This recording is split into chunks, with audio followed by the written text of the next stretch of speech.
صلی اللہ علیہ وسلم لا يحل مال امرئ مسلم الا بطیب نفس منه۔ حضور نبی کریم سرور دو عالم صلی اللہ علیہ وسلم نے ارشاد فرمایا، کسی مسلمان کا مال حلال نہیں ہے بغیر اس کی دلی رضامندی کے۔ کسی مسلمان کی دلی رضامندی کے بغیر اس کا مال کھانا، اس کو استعمال کرنا جائز نہیں ہے۔ یہ بیہقی کی روایت ہے، حضرت ابو حرہ عن عمہ کی سند سے یہ روایت کتب حدیث میں موجود ہے۔ قرآن کریم میں اللہ تعالیٰ نے ایھا الذین آمنوا لا تأکلوا اموالکم بینکم بالباطل، اے ایمان والو ایک دوسرے کا مال غلط طریقے سے، ناجائز طریقے سے مت کھاؤ۔ لہٰذا کسی دوسرے کا مال کسی بھی ایسے ذریعے سے کھانا جس میں اس مال کے مالک کی رضامندی موجود نہ ہو، یہ شریعت میں جائز نہیں ہے۔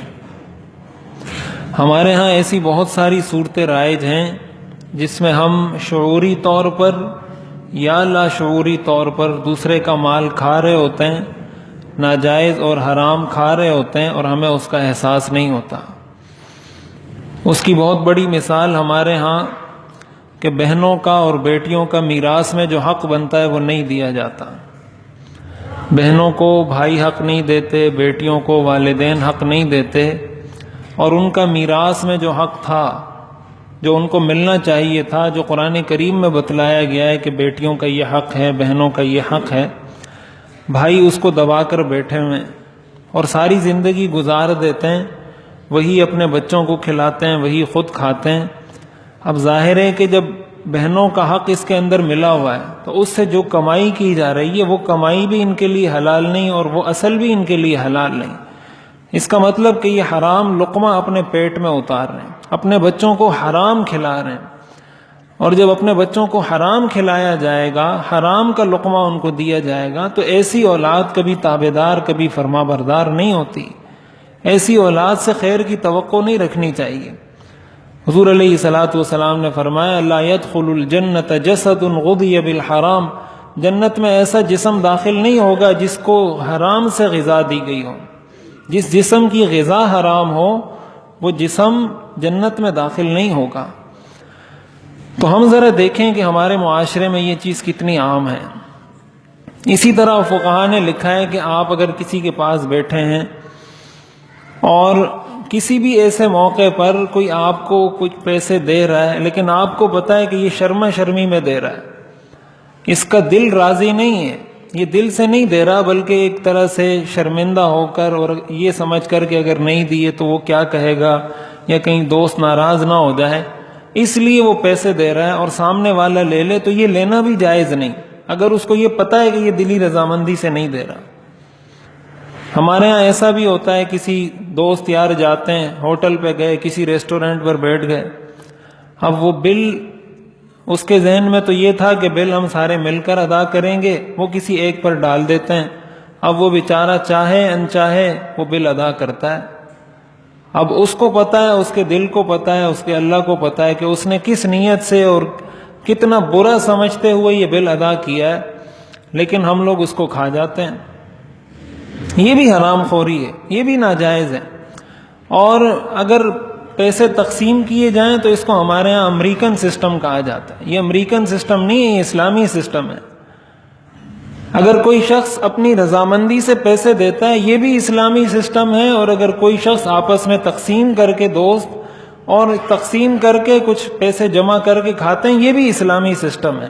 یہ امریکی سسٹم نہیں ہے کہ پیسے جمع کیے تو یہ کوئی عار کی بات ہو گئی، کوئی گناہ کی بات ہو گئی، کوئی عیب کی بات ہو گئی۔ بالکل یہ اسلام کی روح کے مطابق ہے۔ یہ کیسے جائز ہو سکتا ہے کہ کسی پر آپ اتنا بوجھ ڈال دیں جس کی اس میں طاقت نہیں۔ اسی طرح کاروبار کے اندر، تجارت کے اندر جو دھوکہ دہی کی جاتی ہے، 2 نمبر چیزیں بیچی جاتی ہیں، ملاوٹ کی جاتی ہے، اپنی ڈیوٹی انسان پوری نہیں کرتا، تنخواہ پوری لیتا ہے۔ اب ظاہر ہے جو تنخواہ دینے والا ہے وہ تو آپ کو تنخواہ پورے دن کی یا پورے جو آپ کے گھنٹے 8 گھنٹے 12 گھنٹے اس کی دے رہا ہے، اور ڈیوٹی 7 گھنٹے کوئی کر رہا ہے، کوئی 6 گھنٹے کر رہا ہے۔ تو یہ 2 گھنٹے کی جو تنخواہ وہ لے رہا ہے، یہ تو مالک کی رضامندی سے نہیں لے رہا، یہ تو اس کی رضامندی کے بغیر لے رہا ہے. اس کو تو پتہ ہی نہیں کہ یہ غیر حاضری کر رہا ہے یا یہ 1 گھنٹہ لیٹ آ رہا ہے، یہ 2 گھنٹے لیٹ آ رہا ہے. اسی طریقے سے ہمارے ہاں سرکاری محکموں کے اندر جو رشوت کا رواج ہے، ایک آدمی کی ذمہ داری ہے ایک کام کرنا، لیکن وہ آپ کا کام اس وقت تک نہیں کرے گا، آپ کی فائل اس وقت تک آگے نہیں پہنچ جائے گا جب تک آپ اس کے ہاتھ میں کچھ رکھیں نہیں، جب تک آپ اس کو چائے پانی نہیں دیں گے، کچھ کھلائیں گے پلائیں گے نہیں، اس کو خوش نہیں کریں گے تو آپ کا کام نہیں ہوگا. یہ حرام ہے، ناجائز ہے. اسی طرح ہمارے ہاں بہت ساری جگہوں میں جو وڈیرے ہوتے ہیں، جو سیاسی اثر رسوخ رکھنے والے لوگ ہوتے ہیں، سندھ کے اندر آپ جا کر دیکھیں جو شوگر ملیں ہیں، یہ وہاں کی جو مقامی لوگ ہیں ان سے گنا خریدتے ہیں، اور جو اس کا مارکیٹ ریٹ ہے اس سے بھی کم پر خریدتے ہیں، اور ان کو مجبور کیا ہوا ہے کہ آپ یہ گنا کہیں اور بیچ ہی نہیں سکتے، اگر بیچ دیا تو تمہاری زمین یا ہم قبضہ کر لیں گے یا یہ کر لیں گے یا تمہارے بھائی کو اٹھا لیں گے. یہ سارے حرام خوری کے نئے نئے طریقے ہیں جو ہمارے معاشرے میں رائج ہیں. اور اس طرح کا حرام لقمہ جب کسی جسم میں جاتا ہے، جب اولاد کو کھلایا جاتا ہے، تو پھر وہی نتائج برآمد ہوتے ہیں جو ہمارے معاشرے میں برآمد ہو رہے ہیں. اس لیے مال کماتے وقت اس چیز کا پورا لحاظ، پوری احتیاط ہونی چاہیے کہ جو میں نے کمایا ہے، جو میں لے کر آیا ہوں، یہ حلال ہے یا حرام. اللہ تعالی ہمیں حلال کھانے کی توفیق عطا فرمائے.